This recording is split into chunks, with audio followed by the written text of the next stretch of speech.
അപ്പം ആ കാലഘട്ടത്തിൽ ഇന്ത്യ ഒട്ടാകെ ഒരു ചർച്ചാ വിഷയമായൊരു പ്രശ്നമായിരുന്നു. ഭയങ്കര ഞെട്ടലുണ്ടാക്കിയ ഒരു വാർത്തയായിരുന്നു യൂണിയൻ കാർബൈഡ് ദുരന്തം. അപ്പോൾ അതിൻ്റെ ഒരു അന്നത്തെ സംഭവ വികാസങ്ങളൊന്ന് വിവരിക്കാമോ? ഈച്ച ചത്ത് കിടക്കുന്ന മാതിരിയാണ് മനുഷ്യൻ റോഡുകളിൽ മരിച്ചു വീണത്. ആ ജീവനുള്ള വേപ്പ് മരം പൊട്ടിക്കേറി ജീവനുള്ള വേപ്പ് മരമാണ്. അവിടെ കൂടുതലും വേപ്പ് മരങ്ങൾ അതൊക്കെ പൊട്ടി കീറിയിട്ടുണ്ട് ഈ വിഷത്തിൻ്റെ ആഘാതം കൊണ്ട്. അത്രത്തോളം മാരകമായിരുന്നു. എല്ലാ പ്രിയപ്പെട്ട പ്രേക്ഷകർക്കും സ്മാർട്ട് പെൻ സഫാരിയുടെ ഏറ്റവും പുതിയൊരു വീഡിയോയിലേക്ക് ഹാർദമായി സ്വാഗതം ആശംസിക്കുകയാണ്. നമ്മളിന്ന് പരിചയപ്പെടാൻ പോകുന്ന മറ്റാരുമല്ല, 1984 കാലഘട്ടത്തിൽ ഇന്ത്യൻ ജനതയെ ആകെപ്പാടെ പിടിച്ചുകുലുക്കിയ ഒരു വാർത്തയുണ്ടായിരുന്നു, യൂണിയൻ കാർബൈഡ് ദുരന്തം. ആ കാർബൈഡ് ദുരന്തത്തിൽ ആ ഒരു ഓഫീസിൽ അന്ന് വർക്കായി നിന്നൊരു സ്റ്റാഫ് നമ്മളോടൊപ്പം ഇന്ന് സ്മാർട്ട് പെൻ സഫാരിയുടെ അതിഥിയായി എത്തിയിട്ടുണ്ട്. അദ്ദേഹത്തിന് അന്നത്തെ ദുരന്ത വാർത്തകൾ നമുക്ക് അദ്ദേഹത്തോട് തന്നെ ചോദിച്ചറിയാം. നമസ്കാരം ചേട്ടാ.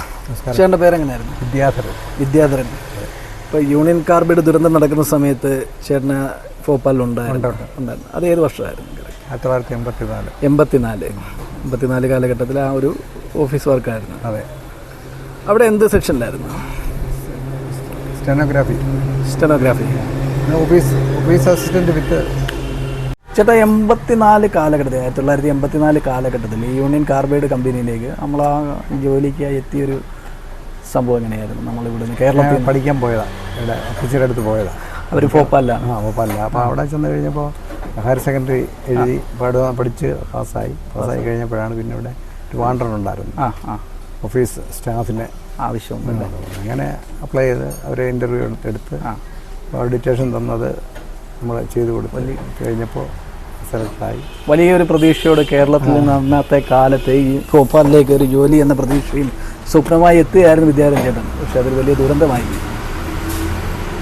അപ്പം ആ കാലഘട്ടത്തിൽ ഇന്ത്യ ഒട്ടാകെ ഒരു ചർച്ചാ വിഷയമായൊരു പ്രശ്നമായിരുന്നു. ഭയങ്കര ഞെട്ടലുണ്ടാക്കിയ ഒരു വാർത്തയായിരുന്നു യൂണിയൻ കാർബൈഡ് ദുരന്തം. അപ്പോൾ അതിൻ്റെ ഒരു അന്നത്തെ സംഭവ വികാസങ്ങളൊന്ന് വിവരിക്കാമോ? ഈച്ച ചത്ത് കിടക്കുന്ന മാതിരിയാണ് മനുഷ്യൻ റോഡുകളിൽ മരിച്ചു വീണത്. ആ ജീവനുള്ള വേപ്പ് മരം പൊട്ടിക്കേറി ജീവനുള്ള വേപ്പ് മരമാണ്. അവിടെ കൂടുതലും വേപ്പ് മരങ്ങൾ അതൊക്കെ പൊട്ടി കീറിയിട്ടുണ്ട് ഈ വിഷത്തിൻ്റെ ആഘാതം കൊണ്ട്. അത്രത്തോളം മാരകമായിരുന്നു. അത്രത്തോളം കഠിനമായി. അപ്പോൾ അത് ഈ സംഭവം നടക്കുന്ന സമയത്ത് എത്രത്തോളം ആൾക്കാർ ഈ ഒരു ഓഫീസിലുണ്ടായിരുന്നു കമ്പനിക്കകത്തിലായിട്ട്? രാത്രിയാണ് സംഭവം നടക്കുന്നത്. നേരെ ഓഫീസിലില്ലായിരുന്നു, ആരുമില്ല.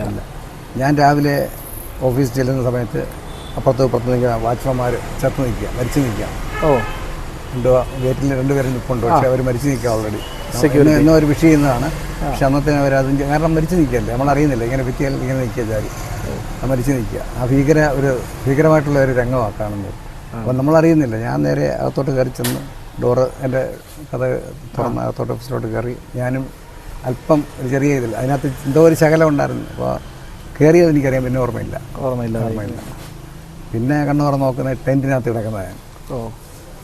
ആൾക്കാരെ കൊണ്ടൊന്ന് ഇങ്ങനെ ഇടുകയാണ്.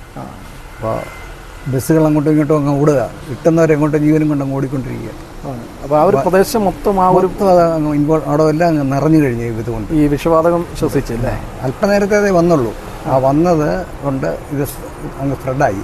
അതെന്ത് സംഭവിച്ചായിരുന്നു? MIC മീഥൈൽ ഐസോസയനേറ്റ് എന്ന് പറയുന്ന കെമിക്കലാണിത്. ആ കെമിക്കല് ഫർണസിൽ 18 കെമിക്കലുകൾ ഒന്നിച്ചിട്ട് കത്തിക്കുമ്പോൾ ഉണ്ടാകുന്ന വാതകമാണ് MIC മീൻസ് മീഥൈൽ ഐസോസയനൈഡ്. അതാണ് സാധനം. അത് വലിയ വെയിറ്റ് ഉള്ളത്. അന്തരീക്ഷത്തിൽ 7 അടി 8 അടി കൂടുതൽ മുകളിലോട്ട് ഉയരത്തില്ല, താഴോട്ട് കയറി. വെളുത്ത പുകയാണ്.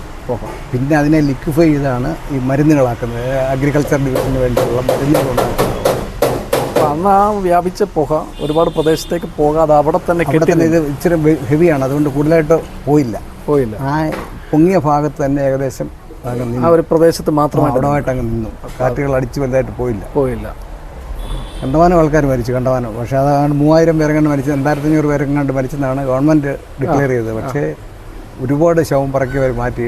പട്ടാളം വന്നിട്ട് ഒരുപാട് പറക്കി മാറ്റുകയായിരുന്നു. പിന്നെ അതൊന്നും കണക്കിൽപ്പെടുത്താൻ ഇല്ല. അതിപ്പോൾ അവരുടെ നിലനിൽപ്പിന് ബാധകമാകത്തില്ലേ ഗവൺമെൻറ്റിന്. അപ്പോൾ അതുകൊണ്ട് അത് പുറത്ത് പറയാം. അവർ സെൻസർ ചെയ്ത ന്യൂസുകളല്ലേ പുറത്ത് വരും. അപ്പോൾ അതോടുകൂടി ഭോപ്പാലിലുള്ള യൂണിയൻ കാർബൈഡ് സ്ഥാപനം അടച്ചുപൂട്ടി. അപ്പോൾ അങ്ങനെ ചേട്ടൻ ആ ഒരു ജോലി അവിടെ നിന്ന് ഉപേക്ഷിച്ച് നാട്ടിൽ വരികയായിരുന്നു. പിന്നെ പോയി ഒന്നുമില്ല, എല്ലാം നഷ്ടപ്പെട്ട നാട്ടിലെത്തുക. അന്നത്തെ പ്രധാനമന്ത്രി അവിടുത്തെ ഇന്ദിരാഗാന്ധി, നമ്മുടെ പ്രധാനമന്ത്രി. അപ്പോൾ അന്ന് ഈ കാർബൈഡ് ദുരന്തം അവരുടെ ആ സമയത്ത് അസിസ്റ്റൻഷൻ നടക്കുന്നത്, അവരുടെ ആ കൊലപാതകം നടക്കുന്ന ആ സമയത്താണ്. അടുപ്പിച്ചടിപ്പിച്ചായിരുന്നു 2 ദുരന്തങ്ങൾ. എൻ്റെ നാട്ടിൽ വന്ന് പിന്നെ ഇവിടെയൊക്കെ ഇങ്ങനെ നിന്ന് പിന്നെ ഒന്ന് പുറത്ത് പോകാനുള്ളൊരു ചാൻസ് കിട്ടി. വെളിനാട്ടിൽ സൗദിക്ക് ഒന്ന് പോകാനുള്ള ഒരു സൗകര്യം കിട്ടി. അങ്ങനെ അത്യാവശ്യം ജീവിതം കരുപിടിക്കാനുള്ള വഴികളൊക്കെ വന്ന് പിന്നെ അതുകൊണ്ടും വലിയ ഇത് വന്നില്ല. പിന്നെ നാട്ടിൽ വന്നതിന് വണ്ടിയെ ഒരു ഇങ്ങനെയുള്ള പബ്ലിക് കാരിയർ എടുത്ത് അതുകൊണ്ടായിട്ട് ഇങ്ങനെ ഉപജീവനം നടത്തുക, കാര്യങ്ങൾ നടന്നു പോവുക. ഇത്രയും ഒരു ഭോപ്പാൽ ദുരന്തം നടന്നിട്ട് അതിലെ സ്റ്റാഫുകൾ നിരവധി മരിക്കുക, പ്രദേശവാസികൾ നിരവധി അനവധി മരിച്ചു പോവുകയും ചെയ്തു. അപ്പോൾ ആ കൂട്ടത്തിൽ ചേട്ടൻ മാത്രം രക്ഷപ്പെട്ടു വരുമ്പോഴും സർക്കാരിൻ്റെ ഭാഗത്തു നിന്ന് എന്തെങ്കിലും സഹായം കിട്ടിയിട്ടുണ്ടോ? ഒന്നും കിട്ടിയില്ല. പിന്നെ കുറേ കഴിഞ്ഞിട്ട് കുറച്ച് പൈസ കിട്ടി. കുറച്ച് കഴിഞ്ഞിട്ട് അപ്പം കിട്ടിയിട്ടില്ല. നാട്ടിൽ നിന്ന് ഏത് കാലഘട്ടത്തിലാണ് ഈ ഭോപ്പാലിലെ ഈ ഒരു യൂണിയൻ കാർബൈഡ് കമ്പനിയിലേക്ക് ചേട്ടൻ ജോയിൻ ചെയ്യുന്നത്? അതൊരു 83 കണ്ട. 83. പിന്നെ സ്റ്റെനോഗ്രാഫി ഇവിടുന്ന് പഠിച്ചുകൊണ്ട് അവിടെ കിട്ടിയതാണ്. ചേട്ടൻ ഈ കമ്പനി ജോലി ചെയ്യുന്ന സമയത്ത് എത്ര വയസ്സുണ്ടാവും ഉദ്ദേശം? 26-27 വയസ്സ്. ഇത്രയും ചെറുപ്പമായ സമയത്താണ് ഇത്രയും വലിയൊരു ദുരന്തത്തിന് സാക്ഷിയാകേണ്ടി വന്നത്. അവിടെ വെച്ചുണ്ട്. എൻ്റെ ഒരു മോളെ ഉള്ളത് അവിടെ വെച്ചുണ്ടായതാണ്. അവിടെ നിന്നുള്ള ഞങ്ങൾ കുടുംബമായിട്ട് അവിടെ താമസിക്കുമ്പോൾ മോള് അതാണ് അമിത. അവിടെ പേര് അമിത. അപ്പോൾ അവിടെ നിന്ന് ഈ ദുരന്തമുണ്ടായപ്പോൾ തന്നെ നാട്ടിൽ തന്നെ വലിയൊരു ടെൻഷനും കാര്യങ്ങളും തിരിച്ച് എങ്ങോട്ട് ആൾ മരിച്ചെന്ന് തന്നെ വിചാരിച്ച് കാണുമല്ലോ. അതെ. എൻ്റെ ചേച്ചിയൊക്കെ അവിടെ ഉണ്ടായിരുന്നു. അവർക്കാർക്കും കുഴപ്പമൊന്നുമില്ലായിരുന്നു. അവർ മെഡിക്കൽ കോളേജിലായിരുന്നു. ഹമീദിയ മെഡിക്കൽ കോളേജ് എന്ന് പറയുമ്പോൾ മെഡിക്കൽ കോളേജ് ഉണ്ട്. അവിടുത്തെ സ്റ്റാഫായിരുന്നു അവർ. എൻ്റെ അപ്പച്ചിയും അതിനടുത്ത് തന്നെ ഗവൺമെൻറ് ഹോസ്പിറ്റലിലെ മേട്ടനായിരുന്നു. അപ്പം അവിടുന്ന് ഏകദേശം ഞങ്ങളുടെ ഒരു കുടുംബം തന്നെ ഉണ്ട് അവിടെ.